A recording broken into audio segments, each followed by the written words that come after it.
Volkswagen is updating the GTI for 2025, and it's going to be a whole lot of small refinements to things like the bumpers, the paint colors, the wheels, and a little bit with the interior. But this one is a 2024 GTI, and I'm not so sure that everything VW is doing for 2025 is going to fix the things I don't like about the 2024. So let's take a look. I want to talk about the interior in particular and talk about how this all relates to the driving experience. And then I guess we'll wait to get a 2025 and see if my theories are proven true or not. Welcome to Out Motorsports, the channel for cars as you are. My name is Jake, and this is a King's Red 2024 VW GTI Autobahn. So first things first, what are they going to update on the outside of the GTI for 2025? Well, they're going to be doing some new bumpers, some new lights, and some new wheels, so we'll see some things change there, but the formula is going to really stay the same as far as what this thing is. It's a hot hatch, it's going to have a 2-liter turbo 4, making the same horsepower and torque that it does right now, which is to say 241 horsepower, 271 pound-feet. But when you look inside, this is where some things are going to change that you might actually care about. So let's go ahead and hop in and talk about it for a minute.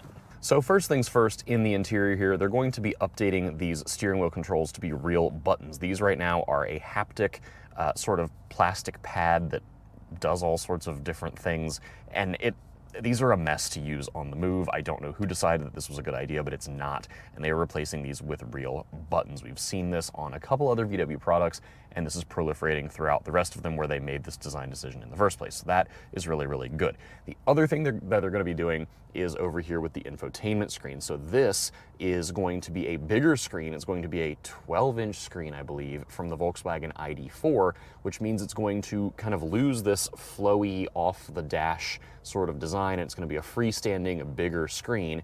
I don't know if a bigger screen is what we need here, because the touchscreen itself is, okay. You're going to have updated software, so this basic Volkswagen system will be slightly different, but all your controls are still going to be in the touchscreen, so all your climate stuff will be here, your heated and ventilated seats, that sort of thing, all the car controls, your ambient lighting. It'll be, a little bit different, a little bit hopefully easier to work with, but what they're not changing is all the touch controls. So you still have this strip of controls down here for your temperature, your volume, and your passenger temperature, and this has been something I don't like for quite some time, where you can tap for the temperature or you can slide for the temperature, and same thing for the volume. You can swipe, it kind of works, kind of doesn't. There we go. And bad. This is going to stay, and this is not backlit at night. I don't believe it's going to be backlit on 2025s, and I really don't love this. I don't think the solution to this with the bar was to make the screen larger, but we will see. The other thing is they're still going to have other touch controls down here. These are some like quick controls to get to your climate or to your drive modes, and these are also touch, and they're a little bit of a pain in the rear, and they're not changing either, nor will the lighting controls change over here. These are also a bit of a pain, and this is a weird thing where you've got your lighting controls here. That's just a touch sensitive thing, and then you've also got your defrost controls, because based on federal law in the US, these have to be physical toggles, so they can't be in the touchscreen, but they put them far away from the touchscreen that controls the rest of the climate controls. So in any case, there's still some kind of interesting decisions going on in here. The final one that I really don't understand is the swipe to unlock sunroof control, like your old iPhone. That one also kind of mystifies me. But these cars are still really, really good to drive. This is like the quintessential hot hatch, and there aren't really any other hot hatchbacks on the market at this point. We lost the Fiat 500 to Barth. We lost the Fiesta and Focus ST. You can get an Integra, I guess, but that's more of a liftback than a hatch. Volvo EX30, that's a lukewarm hatch, I guess, and it's electric. So if you don't want an EV, then that one's strike out from the get-go. But in any case, this is the OG. This is the one, and I have been very vocal in saying with my past drives of Mark 8s that they're excellent cars to drive despite all the controls being a little hinky. And I still don't know if the 2025 updates are going to make it markedly better for me. But let's get moving and talk about why these things are so good to drive, because despite all of this, every time I get to drive one of these, it is such a treat. So let's go. All right, so the GTI. So, you know, this is the hot hatch by definition, and this is the one that has survived. Other brands have tried to do hot hatches, and, you know, we've seen them come and go, and VW has really put a lot of effort into making sure that this one will stick around, which I really, really appreciate. And, you know, there's a question of, like, what's going to happen to this as they do the next generation, whatever the Mk9 is. And that's a long time off at this point, but I'm still just kind of curious. Now, my gripes with the Mk8 are not in how it is to drive. My gripes are in how you interact with much of the car. But from a driving point of view, these cars are just really pretty excellent. And, you know, that is something that doesn't need to change. The formula for the drivetrain and everything they've got here doesn't need to be made different. And that starts with the engine. I mean, this is a perfect amount of horsepower, I think. There's an appeal to me in cars that don't make a ton of power, where you just want them to be playful at lower speeds. You know, I don't live somewhere where I can do 80 miles an hour through the canyons. Like, that's not my life. What I do is have fun on off-ramps and on-ramps, have fun on back roads like this, where the speed limits are like 35 or 40, and that's all you can really do.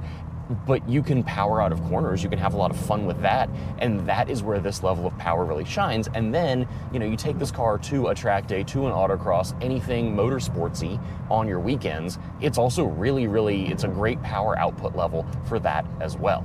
And then that, unfortunately, is only paired now to the DSG twin clutch automated gearbox, which is formulaically, it is very good. It is on paper very, very good. And frankly, I think it's the transmission that suits the car, and I've thought that since the Mk7, really. But I did drive one of these in 2023 that had the manual. It was the exact same car. It was a red Autobahn. And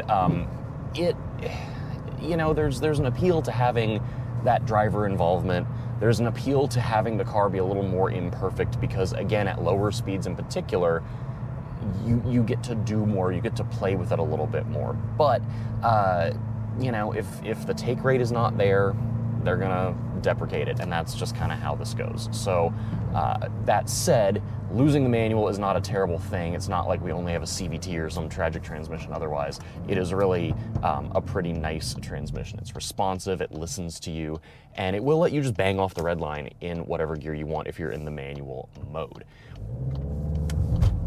Now you can hear it. It's raining out. There we go. So these cars, all from the base model all the way to the Autobahn, have what I've called the magic differential. Volkswagen has had this limited slip diff since the Mk7s that has just been a wonderful thing that makes these cars put power down in ways that you probably don't think they should. And I think they are so easy to drive quickly. They're easy to rotate with the throttle, partially because of that differential. Now, this does want to rotate. It's very nice and easy to make the weight transfer, and the handling of these cars is just fantastic to me. They're not super oversteery, not super understeery. It's just nice and neutral and balanced. The thing that I don't love is the steering. In the sport mode in particular, it gets heavier, but it's artificially heavy. And, you know, you can take it down in the comfort mode or in the custom drive mode, but it feels like it's heavy without adding a ton of feedback, which is what kind of bugs me. So that I wish could be just slightly different. That's not to say there isn't feedback in the steering, because I think there's enough of it, but it certainly could be just a touch more communicative. I think the Mk7 and 7.5 were a little bit better in that regard. And then we have to talk about the suspension, and this one, being an Autobahn, has that DCC, the dynamic chassis control, that gives you adaptive dampers. And I really like adaptive dampers in a lot of situations, because you can have a comfort mode for city driving when the roads are crappy, and then you can have a sport mode for roads like this where they're a little better paved and you want a stiffer setup. And I think the suspension on this is good. The ride quality is good. The body control is good. It's all very well set up. However, the one thing I find interesting, and it's not a bad thing, it's just a sort of thing, is that with the custom drive mode, you can put the suspension in one of like 20 different settings, from super soft to super stiff. And the challenge there is that I think most people are not going to understand really what they want out of the suspension. Suspension tuning is a very hard thing to do and get right. You know, there's professional teams that do it for racing cars and for street cars, you know, that we test drive, that, you know, even they get it right but not perfect a lot of the time. And I just don't know if having that level of customization is something that's necessary. Maybe give us 5 levels, but maybe not the like 20 that you could have here. So that is just something interesting, and that goes into how you interact with the car. And I don't necessarily know if having a bigger touchscreen is what anyone actually is asking for in the Mk8 GTI. I think what a lot of people are asking for in the Mk8 is, in fact, controls that have buttons. This is, you know, an excellent car to drive. Some of how you deal with it is kind of infuriating. And I've driven now like 4 of these, maybe 5, since they came out with the Mk8, and everyone said, oh, you're gonna get used to it, oh, it'll grow on you, oh, you journalists, you just, you know, you complain about everything. This has not grown on me. And I have friends that own these, we have Out Motorsports members that own these, and they say it's not as bad. And, you know, I kind of believe them. And also, this is just, it would be a non-starter for me to purchase one. That's the problem, despite it being so good. Now for 2025, they are changing the steering wheel, thankfully, finally. They're giving us real buttons back on the steering wheel after enough people complained, which frankly is the most egregious part of the whole car, because the steering wheel buttons should be something you can use without looking at the wheel, keep your eyes on the road, and these going back to real physical buttons, it'll be the same button layout, but just physical buttons. That is gonna be a really, really big win. So I hate that it took them this long to do it, but it's great that they're responding to the concerns voiced by the media and some customers. The other thing, though, that you don't really get much different with the bigger touchscreen is you've still got these stupid volume and temperature slider control things below the screen, and they're not backlit here on the 2024. I don't believe they're going to be backlit on the 2025. That in itself is a challenge, especially at night. Also, the location of them is a challenge compared to where the screen is, because it's easy to kind of whack them while you're trying to control other things. And also, it's just a bad interface to adjust your temperature and your volume. Like, give me some knobs or some buttons even. So I'm not sure who figured that out and said, yeah, this is a good idea. And then also the sunroof control, and this sounds so silly in the grand scheme of things, but the sunroof control is a swipe to unlock like your old iPhone was. And it, again, who asked for that? It concerns me, because some of this, you know, the steering wheel they can do on a facelift update. That's easy enough to just bolt a new steering wheel on. The infotainment, okay, fine. The car was probably already destined to have the different infotainment interface, but the rest of these controls, you're not gonna get until you get to a Mk9 whenever they do that. They're not updating these otherwise, right? So, okay. That wasn't all bad in sport mode even. A really crappy part of the road there. So what concerns me is just having seen the direction that some other Volkswagen products are going, where I don't know if what they're doing is going to make this car better for the Mk9. We've seen them take away 2 of the 4 window controls and use a button that's marked rear that's a touch control that is impossible to use. I hope they don't do that here, because this has 4 window controls. So it's just little things, but you know, those all add up. It is still just a great car to drive. The brakes feel good. This is so easy to drive quickly,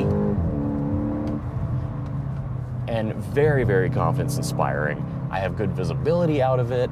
I've got great seats. I do wish these were plaid, but the Autobahn's getting leather. Like, okay, fine, maybe we don't get plaid leather, but maybe all this like faux carbon fiber on the dashboard, what if that was plaid? That would be fun.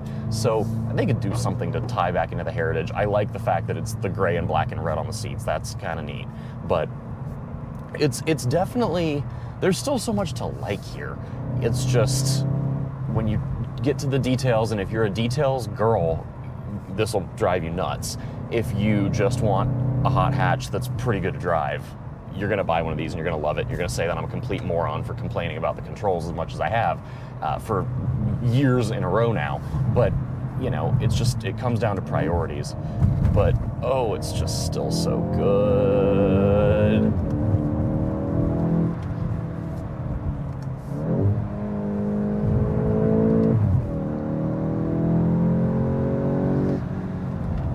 Yeah, and even, oh, the brakes feel nice.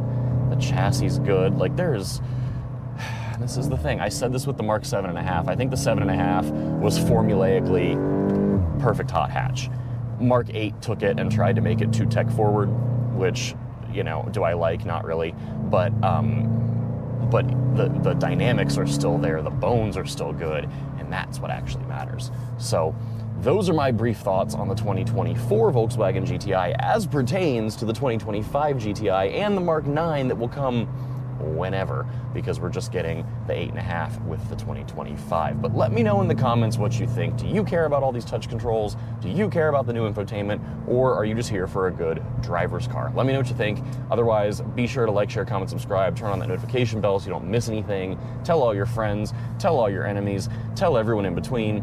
And head over to outmotorsports.com. We've got a whole community over there. If you are a fellow LGBT automotive enthusiast, we would love to have you and be your new bestie.